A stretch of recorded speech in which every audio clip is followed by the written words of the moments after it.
Espérese un ratito.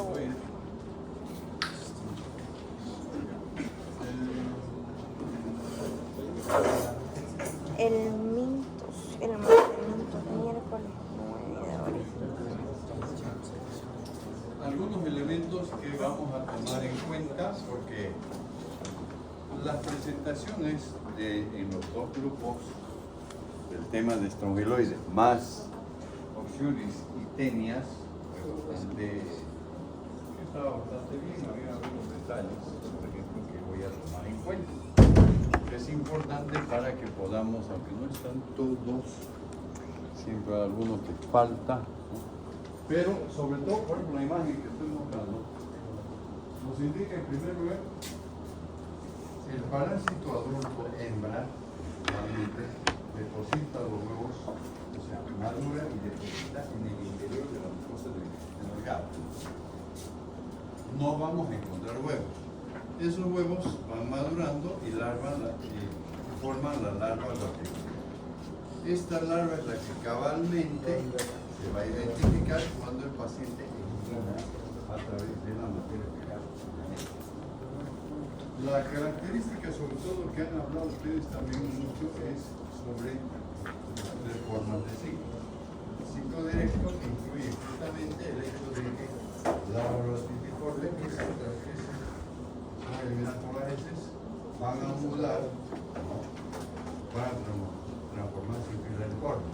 En sí, si yo describiría con más detalle, diría que las larvas están sobre la superficie de la tierra, el suelo, porque si hablo de tierra y suelo, estoy dando las condiciones para que puedan penetrar cuando toman contacto con la piel del paciente o el pie del paciente y penetran por el vaso intestinal. Para luego buscar los capilares, ascender por la circulación, llegar al corazón derecho, pasar a los pulmones, llegan a los pulmones, abren el alveolo directamente, alcanzan los bronquiolos, para luego llegar a la faringe y ser deglutido. Con lo que también realiza un ciclo llamado ciclo pulmonar, ciclo de los, ¿ya? En este caso, no todos. De los 5 nematérmicos, 3 son los que producen el ciclo de los arterias, coronarias y estrongiloides, ¿no? Y también lo que han mencionado ustedes también, el ciclo indirecto. Voy a ver entonces, y voy a siempre, ya no sé de memoria. Generaciones de larvas de plantitiformes, de estrongiloides, destinadas genéticamente a producir parásitos adultos de vida libre o gusanos de vida libre. Algunos de ellos, por ejemplo, van a producir las larvas filariformes, las larvas filariformes van a producir formas adultas o las del intestino. Por eso es que justamente se habla de un ciclo indirecto.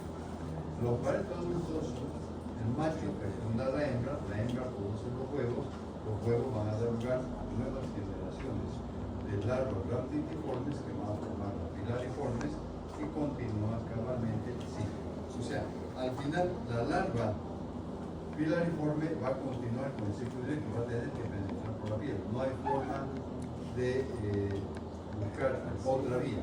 Necesariamente tiene que realizar este ciclo que se ha ido realizando a través de los tiempos. Que inclusive ya los parásitos fueron identificados mucho antes, ya producían las infecciones y realizaban el ciclo, ¿no? Eso es para tomar en cuenta. Y también una característica es importante, es lo que llamamos el ciclo de autoinfección, que también Botero menciona el ciclo de autoinfección.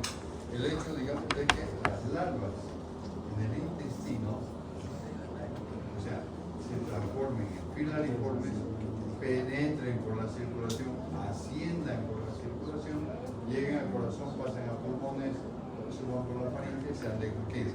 ¿De acuerdo? Entonces, por eso que son 3 formas de ciclo, no es el mismo ciclo, ¿no? Entonces, lógicamente, muchas veces es para tomar en cuenta las 3 formas de ciclo y poder entender la forma como se va a infectar y la importancia actualmente de estos fibrosis temporales.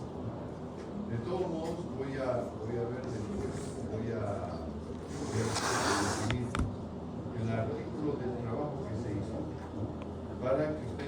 ver la importancia actual en nuestro medio, principalmente en un estudio que se hizo principalmente en Cochabamba y en Santa Cruz, ¿verdad? Para tomar en cuenta que es por el interés de un investigador que motivó de todos modos a muchos de los bolivianos para que se pueda hacer. Entonces, esto puede llevar muchas veces a los pacientes inmunodeprimidos a lo que es el síndrome de hiperinfección, ¿no?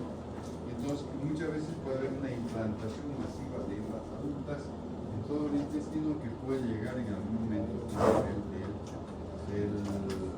del pulmón, ¿no?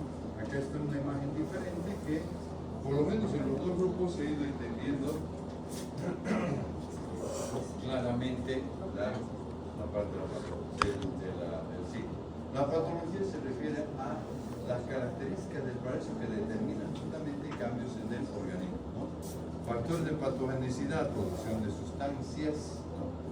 Selección, a lo que van comentando, ya yo lo ubico por ahí. Generalmente, mecanismos de daño piel principalmente va a ser traumático, pese a que no tiene los mismos otros elementos que para esto, pero realmente dentro produce enzimas líticas que facilitan la penetración de las lágrimas a nivel de piel. Muchas veces la piel se irrita y puede producir infecciones bacterianas secundarias, ¿no?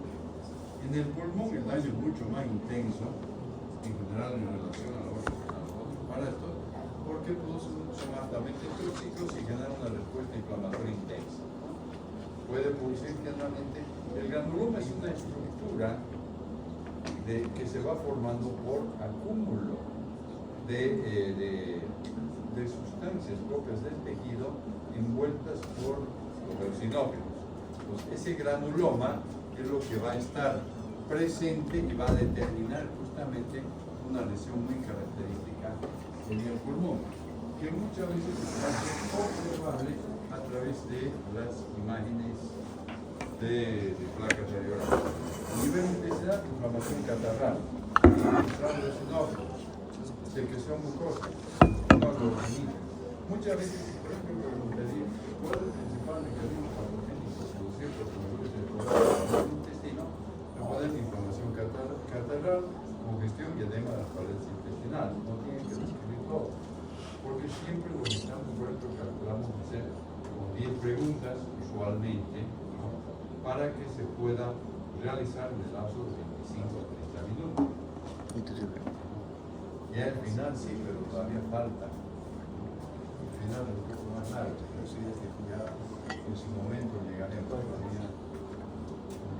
Va a ser más rápido por el tiempo, pero de todo modo vamos a tardar, ¿no? Una cosa importante, sabemos que es un parásito oportunista, también la respuesta es una excelente adecuada. La electromielitis puede ser estable o puede ser manejada con datos clínicos que faciliten la respuesta al tratamiento. Pero si las defensas bajan en pacientes inmunodeprimidos, como es la causa, es muy importante, eso permite en cierta forma que pueda producirse la muerte.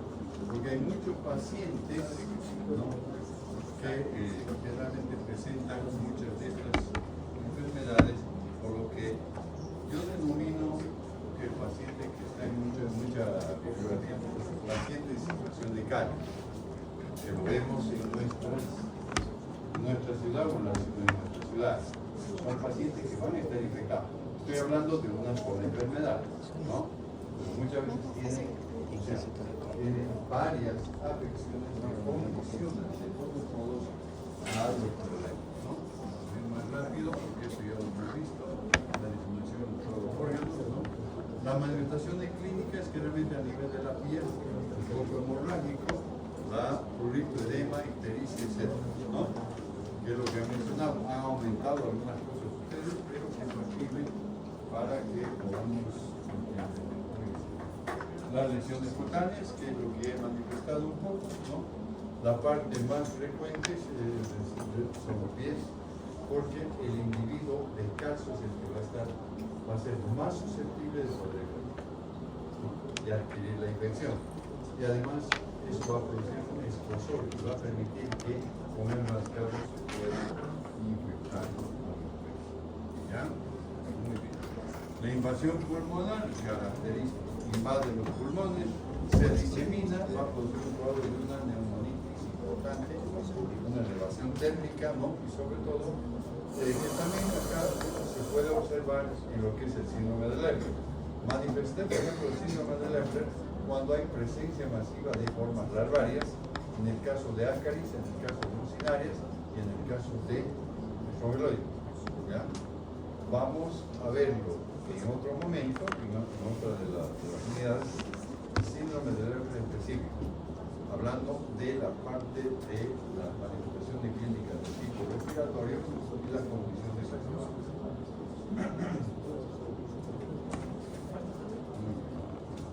Tenemos esto, la forma intestinal. Acá hemos puesto algunas manifestaciones clínicas.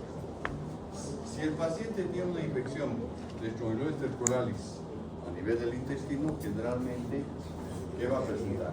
El parásito está actuando y va a producir lo que se llama un dolor en la región del epigastrio, que se traduce en una palabra, la duodenitis, ¿ya? Esto es importante, diarrea con moco y sangre, ¿ya? O sea, es una diarrea disentérica. Hay que separar, por ejemplo, de la diarrea acuosa, que puede presentarse en algún momento bueno, los parásitos que estamos mencionando, diarrea con un poco de sangre, no es diarrea disentérica que se presenta en mucinarios.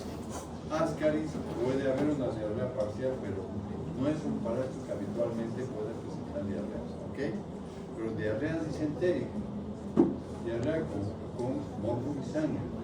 No hay que poner, como alguna vez un alumno puso, que el mayor número de evacuaciones se habla de diarrea disentérica. No, diarrea con moco y sangre con crema, que también he mencionado en el caso de tricocéfalo o ¿verdad?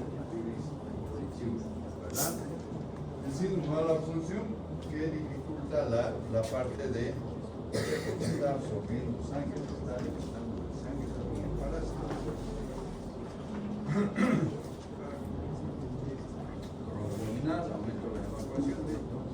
El síndrome de hiperinfección, que voy a acabar ahorita esto.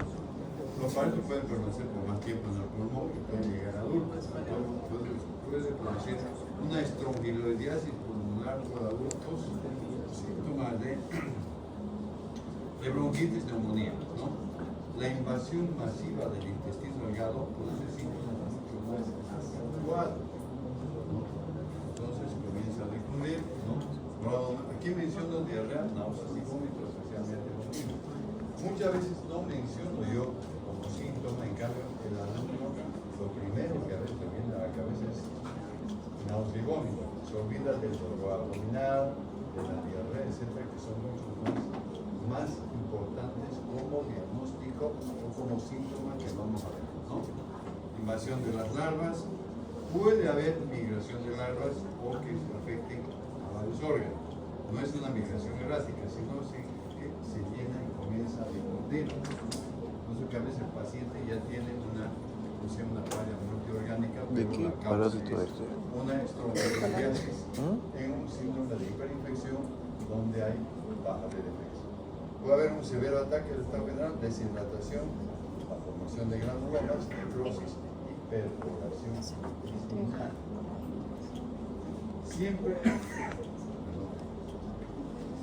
Siempre voy desde los síntomas iniciales, avanzando, o sea, hablamos del paciente que está en un estado estable, que va a salir favorablemente, va a recibir el tratamiento, hasta el paciente que entra en un estado ya claro, ¿no? De otra enfermedad se puede necesitar lo mismo. O sea, tenemos que ir conociendo toda la etapa. No significa que en todos los casos tengamos que ver o detectar más adelante pacientes graves. La idea es que no se lleguen a detectar y que podamos identificarlo mucho más. Las causas, algunos creo que hablaron de las causas que predisponen a la hiperinfección, deficiente inmunidad de células, generalmente los linfocitos T, CD4 y CD8 no van a trabajar lo mismo. Uso de drogas corticosteroides aplicables en pacientes, por ejemplo, con problemas de tipo reumatológico. Agentes citotóxicos, esto me refiero generalmente también, porque muchas veces, por ejemplo, como algunos de los medicamentos que se van a emplear en las quimioterapias. Todos son tipos de leucemia, de Hodgkin, que son enfermedades que pueden condicionar a un síndrome de hiperinfección o a una infección por enfermedades renales crónicas, la diálisis, después las enfermedades debilitantes de nutrición, tuberculosis, ¿no? Ahora acá me olvidé poner lo que es, por ejemplo, la infección por VIH. Sin embargo, VIH y tuberculosis van muy similares, no es que van juntas, porque muchas veces el paciente con tuberculosis se va a infectar por VIH, ¿no? Y eso va a afectar la figura, ¿no? O en algunos casos, por eso que siempre se tiene que pedir en un paciente infectado por VIH, por ejemplo, ¿no? En unos casos ya o que ya está haciendo un SIDA, realmente pedir pruebas para tuberculosis. Mucha facilidad, vacío de tuberculosis para una tuberculosis cerebral. Sí, bueno. El diagnóstico clínico epidemiológico, me alargué en esto. El hallazgo, y acá simplemente me voy a ir a hablar de lo que corresponde, ¿no? Examen histológico seriado. Lo ideal es utilizar dos muestras seguidas, ¿no? Que me permite mejorar. El método de enriquecimiento de Rich, ¿no? Y sobre todo, cuando ya se sospecha altamente, no es la técnica de Barnum. La técnica modificada en copa de lumbre es mucho más sensible, llamaremos, en cuanto al diagnóstico, y se puede aplicar generalmente en Mario. No sé si ustedes ven el video de, o sea, donde que justamente que el doctor Lauren Enlace donde tocaba todo el desarrollo de la técnica, pero era mayormente para saber la importancia como técnica que se va a aplicar, por ejemplo, mayormente en los casos de control. Después, la técnica inmunoinformática también funciona mayormente para estudios epidemiológicos, no tanto para diagnóstico. Después, el diagnóstico, la fórmula que ustedes la han mostrado, ¿no? Y también, por ejemplo, que entre estos, la ivermectina y el albendazol, el tiabendazol, la ivermectina nos va a dar una buena respuesta. Parálisis de los organismos para el metabolismo con el ácido gamma aminobutírico, ¿ya? 200 microgramos, 100 tomas por kilo peso para aplicar. Todo paciente con tuberculosis debe ser tratado. Todo, yo diría inclusive más, todo paciente con enfermedad parasitaria debe ser tratado. Es lo mismo, no estoy hablando de enfermedades virales bacterianas. Todo paciente con enfermedad bacteriana, es importante, debe ser tratado. Igualmente, tiene que un paciente, por ejemplo, con enfermedades virales, tiene que haber. Un dengue no lo podemos dejar, un COVID no lo podemos dejar, tanta peor, ¿no? Entonces, eso es algo importante, pero no me corresponde entrar mucho a hablar, no porque no tengo conocimiento, sino que... ¿Ya? Muy bien. Método de prevención, sabemos que es lo mismo, la utilización de calzados, el uso o sea, eliminación de cretas, de estrinas, ¿no? Todo el aseo, pero principalmente evitar que el paciente esté en contacto con los suelos, con la tierra, utilizando calzados, etc. Después, Euxuris, ya lo han presentado y hemos visto un poco en lo que se refiere a la hembra, el tamaño que todos han mencionado, 1 centímetro el producto, lo que se llama comúnmente el parásito gusano en alfiler, ¿no? Algo que es importante también, en el extremo anterior, el parásito presenta lo que es ensanchamiento lateral de la cutícula en forma de aletas, y eso permite también el desarrollo de los labios que le permiten fijarse débilmente a la mucosa del intestino grueso. Muchas veces tiene importancia saber, por ejemplo, los mecanismos de fijación de los parásitos. Las mucinares, por ejemplo, el ankylostoma duodenale presenta 2 pares de dientes. El necatro americano presenta 2 placas cortantes. Después, el tricocéfalo trichuris, la lanceta retráctil que penetra en la mucosa, ¿no? Por otro lado, ¿no? También en este caso, por ejemplo, el electroanguloides se localiza en el interior de la mucosa del intestino delgado y evita ser expulsado por el peristaltismo. Entonces, note si es que, pregunta, mecanismo de fijación o cómo evitan los siguientes parásitos ser expulsados por el peristaltismo. Con una pequeña lista y al lado se coloca, por ejemplo, fijación mediante los dientes, las placas cortantes y en algunos casos ya después hablaremos de la técnica. Envoltura transparente, etcétera, ya lo hemos visto, ¿no? El macho mide la mitad de la hembra. Ahora, en el ciclo ya lo que ha mencionado es importante, lo que es la migración, o sea, el parásito adulto hembra que migra a la región perianal. Y en la otra imagen está más clara, que me explica varias cosas, ¿no? La ingesta de huevos son muy volátiles, entonces pasa por todo el tubo digestivo y ¿qué es lo que hace? Para esto el macho fecunda a la hembra y es eliminado. Y después la hembra grávida migra y deposita los huevos en la región perianal. No es útil un examen morfológico, ¿verdad? Y acá, ¿qué me está mostrando como imagen? El hecho de que muchas veces los huevos quedan en la habitación, internados. Y cuando eso se levanta, muchas veces pasa con internados de niños pequeños o con circunstancias diferentes, ¿qué es lo que hace? Generalmente se tiende y se acomoda el dormitorio. Y esto, como va a volver, va a ser sólido. Y los huevos van a caer y después cuando se baja, se levantan.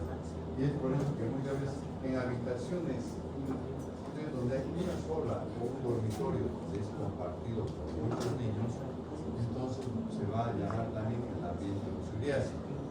Después aquí me está mostrando el prurito nocturno, prurito anal cabalmente, y queda debajo de las uñas y el niño puede llevar a la boca y se autoinfecta. En tubeloides hemos hablado de autoinfección, también hablamos de infección, ¿no? Después el ciclo de vida ya hemos mencionado, ¿no? Después el polvo de las habitaciones, todo lo que corresponde, la migración de los parásitos. Los síntomas se puede dividir en dos, en prurito anal y síntomas nerviosos. Cuando el huevo está en la cama, en el niño, rascado, obliga a un rascado intenso que determina una irritabilidad, ¿no? Y muchas veces es observable la presencia del parásito adulto cuando está migrando por parte de los familiares. Las niñas afectadas de la lusuriasis presentan un prurito vulvar muy intenso. Bien. Síntomas nerviosos, ya hablamos. Alteraciones del sueño, el paciente que está infectado está totalmente irritable. Y lo clásico es lo que es el chasquido de dientes, el bruxismo. ¿Ya? Enuresis nocturna. Un niño de 6, 7, 8 años generalmente ya va a ir al baño, se va a levantar. Pero puede ocurrir esto por fenómenos de que se orinan acá. Y se orinan cuando son más pequeños, ¿verdad? Las niñas, el prurito vulvar justamente porque se dirige a la región por la anatomía puede penetrar y producir su propia vaginitis o granuloma pélvico. No hay otra razón que puede ser una lusuriasis, porque lógicamente una niña no va a haber desarrollo de otro tipo de patología que se veía en mujeres mayores, ¿verdad? El diagnóstico, todos sabemos que es a través de la cinta del test de Gram, ¿verdad? Aplicable directamente. Entonces, si yo después voy a solicitar o tengo un paciente sospechoso de una lusuriasis, voy a pedir un test de Gram, ¿verdad? Porque ahora ustedes verán por qué encontramos huevos de fusión vermiculares en huevos de bacterias fecales. Lo que sucede es que muchos han preguntado de dónde vienen esas muestras. Generalmente, las muestras, o sea, la universidad no, aunque en un principio no nos dio oportunidades, la Universidad Católica hizo un convenio con el Instituto de Medicina Tropical de Amberes, ¿no? Porque había, digamos, relación de algunos docentes, ¿no? Que habían estado, entonces eso facilitaba. Pero, sin embargo, después no siempre era así. Pero en el Hospital Niño trabaja las doctoras, la otra doctora que está ahora también. Entonces, generalmente, ¿no? Los pacientes vienen multiparasitados y eliminan eso. No se descarta.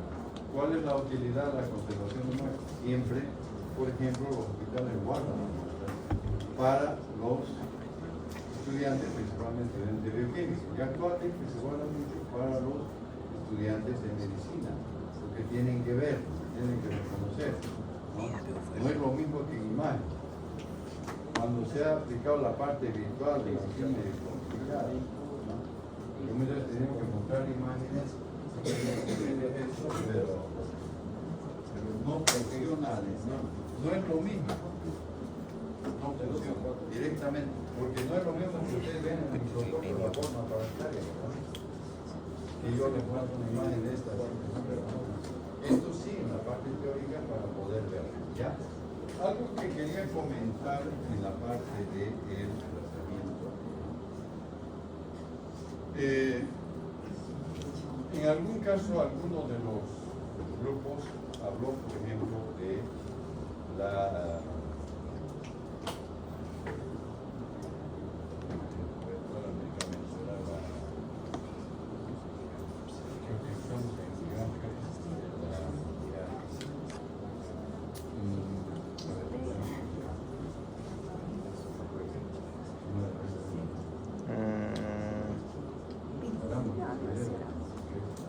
O sea, en Ascari, por ejemplo, cuando usamos la forma grave, podemos dar la sal de piperacina. La piperacina generalmente va a ser mucho más específica para la aplicación del tratamiento técnico, porque es asquerropicoides, la forma grave, para poder actuar. Generalmente en esto le he puesto, por ejemplo, que el famato epirantel va a producir curación del 96%. Hay un poquito más bajo que puede ser el mebendazol y el albendazol. Si yo no tengo formato epirantel, puedo dar benzilfenico, ¿no? Pero lo que es la sal de piperacina no es un medicamento que debamos utilizar, ¿ya? Ahora el tratamiento, aquí sí se menciona mucho que es el tratamiento familiar a todo el entorno. Sin embargo, las medidas higiénicas personales, por ejemplo, también del niño, mantener las uñas cortas, evitar la infección, eliminar el ambiente psoriásico y, por supuesto, después viene lo que se llama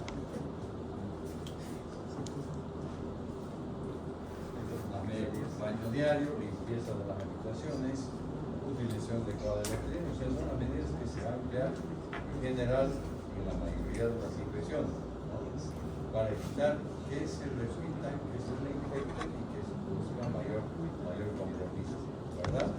Esto muchas veces la prevención yo voy pasando más rápidamente porque todos lo vamos a conseguir fácilmente, ¿no?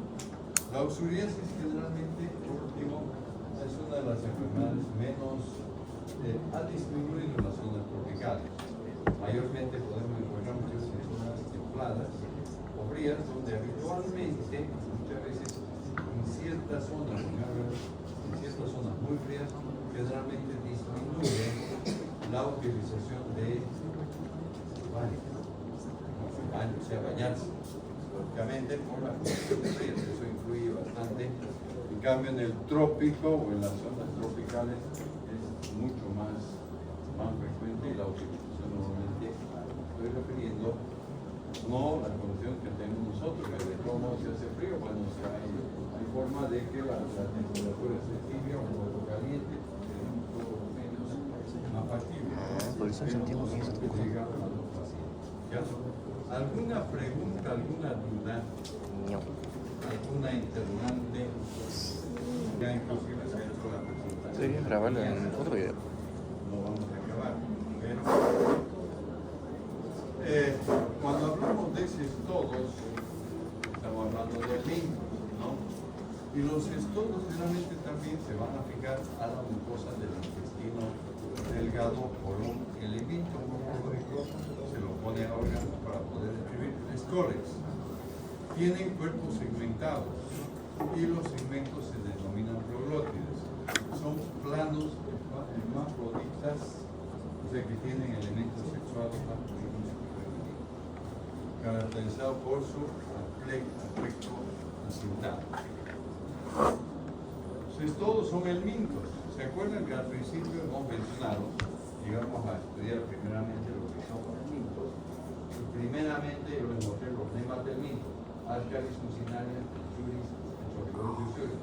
Ahora voy a hablar de los platelmintos, los estodos, ya que ya ha habido la presentación de Teniasis. La próxima semana se presenta Molepis y Dipelobot. Yo les decía, la próxima semana también incluimos en la observación el Dipelobot, que tiene alguna diferencia, alguna característica. Los estodos son exclusivamente para estos planados. En general, todos se los llama tenias, pero después vamos a ser muy específicos. De tamaño variable, constitución anatómica semejante, en la cual se pueden diferenciar tres elementos: el scolex, el cuello y la estróbila. ¿Ya? Para los que han visto, no para un poquito, pero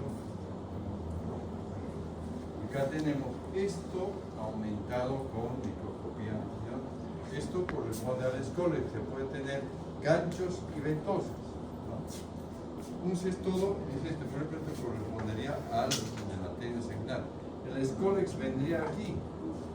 Después viene todo esto, es lo que es la estróbila, que está formada por segmentos de proglótides. Acá tenemos. Y cosas más raras. Y acá me muestra la imagen que me permite tomar en cuenta. Estamos claros, scolex. Luego acá hay una porción mucho más corta de un cuello. Todo esto corresponde a lo que llamamos la estróbila. Esto está formado por segmentos o proglótides. ¿De acuerdo? Los proglótides, ¿qué es lo que tienen acá? Justamente son las ramas uterinas. Generalmente se va a diferenciar, ya mencionado, en el caso de que las dos especies de tenia, tenia solem y tenia saginata, la diferencia muchas veces cuando se observa los segmentos de proglótides en el laboratorio permite diferenciar un poco si se trata de una tenia solem o tenia saginata de acuerdo al número de ramas uterinas. Más de 12 ramas uterinas, tenia saginata; menos de 12 ramas uterinas, tenia solem. Lógicamente dentro de lo que es la morfología. ¿Ya? Muy bien.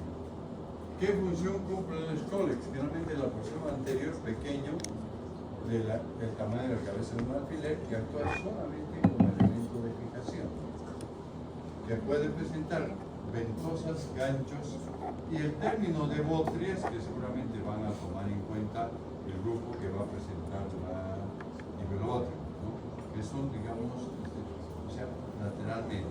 Las ventosas tienen un aspecto redondeado, oval, y están provistas de una gruesa capa muscular, habitualmente 4 en un scolex. Yo creo que vamos a ir a la parte morfológica.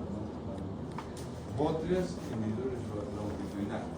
Por delante de las ventosas se llama de una zona retraible constituida como el rostelo, además de la función de fijación. El scolex tiene un ganglio nervioso con terminaciones sensitivas. El sistema nervioso o las estructuras nerviosas son bastante sencillas, me refiero, ¿ya? Cuello es delgado y diferenciado y tiene la capacidad de formar todo el sector, ¿ya?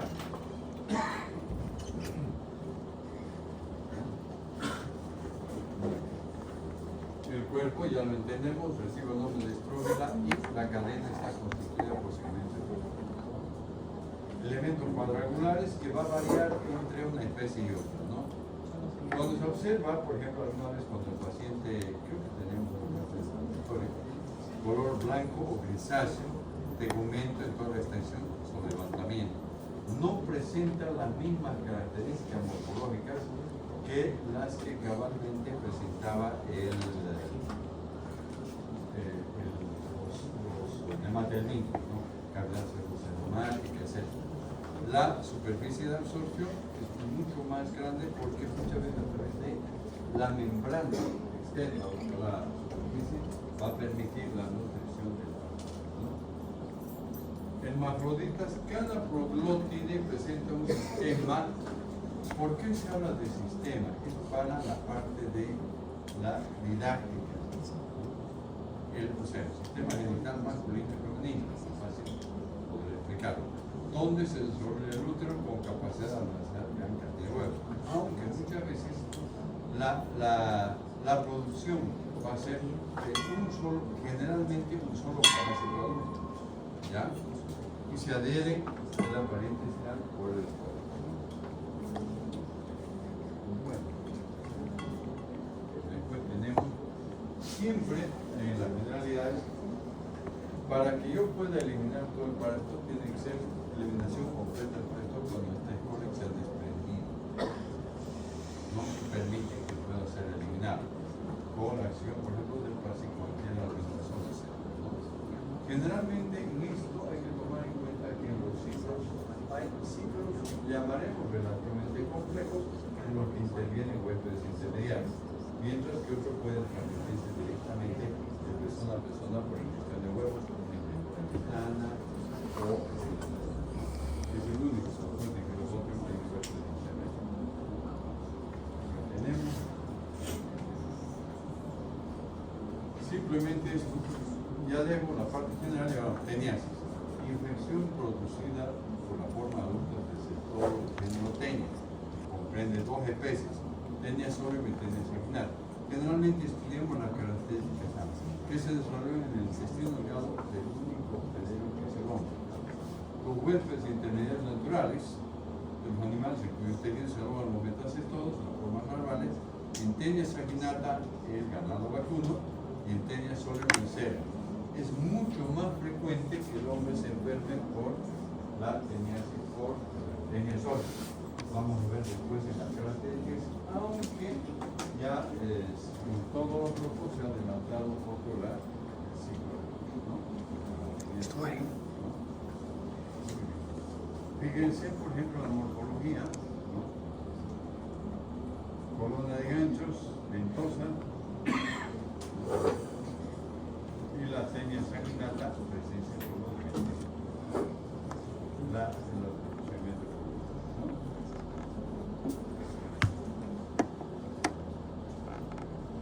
Para no ir tan rápido,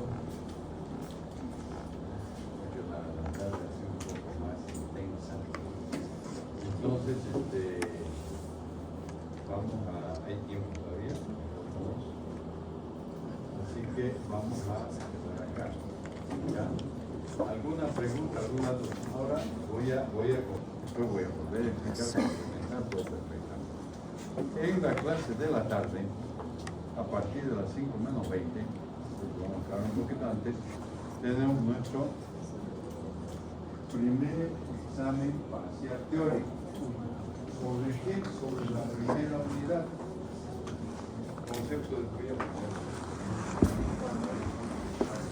El otro martes. Martes, miércoles. Martes, sábado, segundo.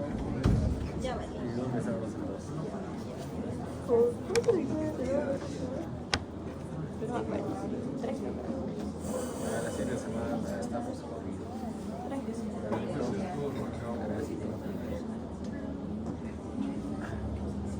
Ah, no, pero la siguiente semana, necesitamos la teórica.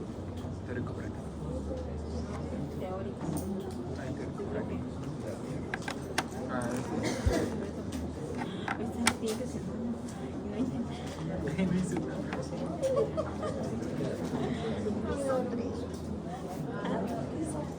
estudian para mí, descansa, viernes, sábado, hechas maratoneadas. Ya, me voy a sentar para cambiar el coche. ¿De tu molito? En la parte de esquema para poder iniciar. Generalmente yo comencé y di una pauta, luego también cuesta en primer lugar, cuál es la bibliografía, que la debemos revisar. Por otro lado, ¿no? Entonces después vimos lo referente a una primera parte de la importancia de la patología, que es lo que estudia, la planificación, etcétera, el abordaje terapéutico, etcétera, ¿no? Y vamos hablando de todo lo que comprende la primera unidad de clasificación de instituciones. Esta primera parte, ¿no? Donde yo mencioné, por ejemplo, la disciplina, la enfermedad parasitaria, siempre tenemos que introducir una asignatura con algunos papeles, donde ya comienza lo que el alumno va a ir revisando desde el segundo lado, ¿no? Comienza acá. Por concepto, la terminología parasitaria, por ejemplo, parasitismo, comensalismo, ¿no? Oportunismo, simbiosis, oportunismo, huésped, después todo lo referente a la parte del reservorio, etcétera, portador, vector, tipos de vectores, ya de donde ya va sacando las preguntas correspondientes, ¿no? La diferencia entre infección parasitaria y enfermedad parasitaria, ¿no? Zoonosis, enfermedades comunes tanto en el hombre como en el animal, ¿no?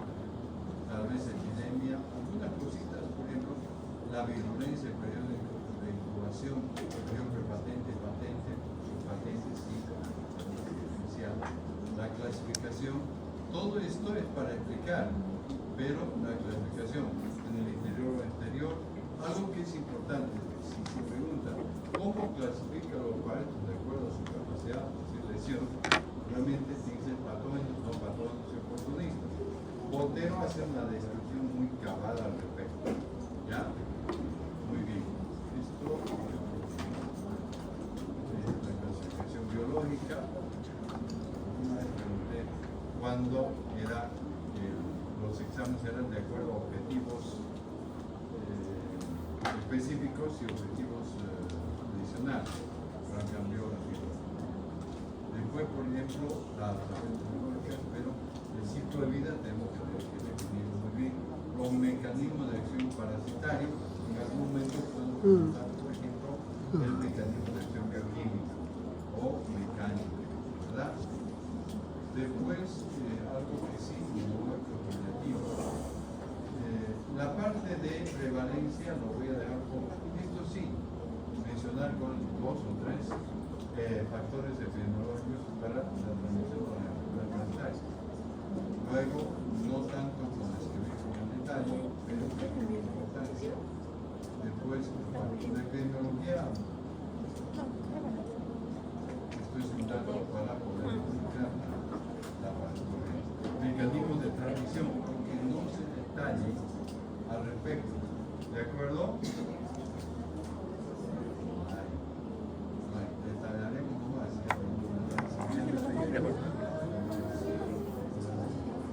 Detallamos nomás, no hay problema.